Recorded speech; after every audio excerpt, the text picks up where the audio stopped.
శ్రీ గురుభ్యో నమః. సర్వయంత్రాత్మిక, అన్ని యంత్రములకు స్వరూపముగా గలది. సర్వమంత్రాత్మికే సర్వయంత్రాత్మికే సర్వతంత్రాత్మికే సర్వరూపే అంటూ మహాకవి కాళిదాసు శ్యామలా దండకంలో స్తుతించారు. సర్వ టోటాలిటీ అనే పదం ఎప్పుడూ బ్రహ్మాన్ని సూచిస్తుంది. సర్వమంత్రం అంటే శ్రీ విద్యా మంత్రం, సర్వయంత్రం అంటే శ్రీచక్రం, సర్వతంత్రం అంటే శ్రీ విద్య.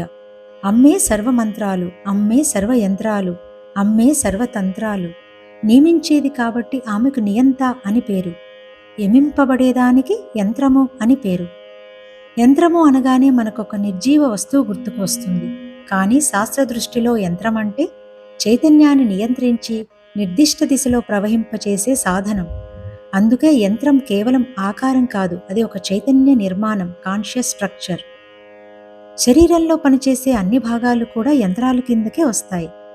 శ్వాసక్రియకు ముక్కు రంధ్రాలు, 2 ఊపిరితిత్తులు, ఈ మొత్తం కూర్పు ఒక యంత్రం. రక్త ప్రసరణకు కర్ణికలు, జఠరికలు, సిరలు, ధమనులు, వీటితో కూర్పు కలిగిన గుండెకాయ ఒక యంత్రం. నాడీ మండలంతో సంధానింపబడిన వెన్నుపాము, మెదడుల కూర్పు ఒక యంత్రం. జీర్ణక్రియకు, శోషణ ప్రక్రియకు సంబంధించిన మూత్రపిండాలు ఒక యంత్రం. ఇలా ఎన్నో యంత్రాలు మానవ శరీరంలో ఇమిడి ఉన్నాయి. ఇవన్నీ పరాశక్తి అయిన అమ్మవారి స్వరూపం క్రిందకే వస్తాయి. శక్తి మీద ఆధారపడి పనిచేసే యంత్రాలన్నింటికీ అమ్మవారు ఆత్మ లాంటిది. అండపిండ బ్రహ్మాండ భాండములు నిండియుంటివే అనిలాచల, యథా పిండే తదా బ్రహ్మాండే, పిండంలో ఉన్నదే బ్రహ్మాండంలో ఉన్నది.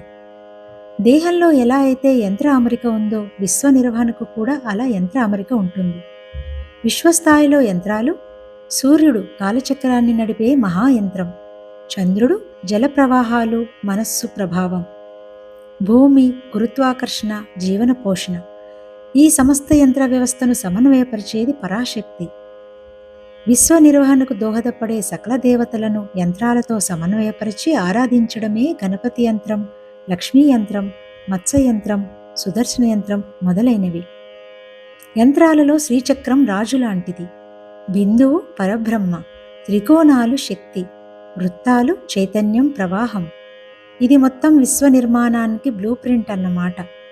దేహంలో నాడులు, కేంద్రం సహస్రారం. విశ్వంలో కక్షలు, కేంద్రం సూర్యుడు. యంత్రంలో రేఖలు, కేంద్రం బిందువు. విగ్రహం దేవతకు స్థూల రూపం, యంత్రం దేవతకు సూక్ష్మ రూపం. యంత్రం అనేది దేవతాశక్తిని నియంత్రణ చేసి తనలో ఇముడ్చుకుంటుంది కాబట్టి యంత్రారాధన కూడా దేవతారాధనకు సమానమే అవుతుంది.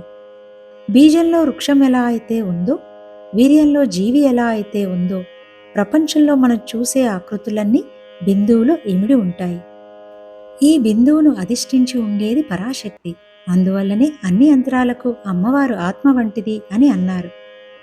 ప్రపంచంలో ఉపాసించబడే ప్రతి దేవతకు ఒక్కొక్క యంత్రం ఉంటుంది. ఈ యంత్రములు దేవతలకు ప్రతిరూపంగా ఉంటాయి. సకల దేవతల ప్రతిరూపాలన్న యంత్రాలన్నింటికీ చైతన్య స్వరూపంగా అమ్మ ఉంటుంది కాబట్టి అమ్మకు సర్వయంత్రాత్మిక అని పేరు. మంత్రం ఉంటే యంత్రము ఉంటుంది, యంత్రం ఉంటే తంత్రము ఉంటుంది. ఈ 3 కలిస్తేనే ఉపాసన అవుతుంది. మంత్ర యంత్ర తంత్ర ఈ 3 వేర్వేరు కావు, ఒకే సత్యానికి 3 రూపాలు. ఇవి 3 కలిస్తేనే ఉపాసన సంపూర్ణమవుతుంది.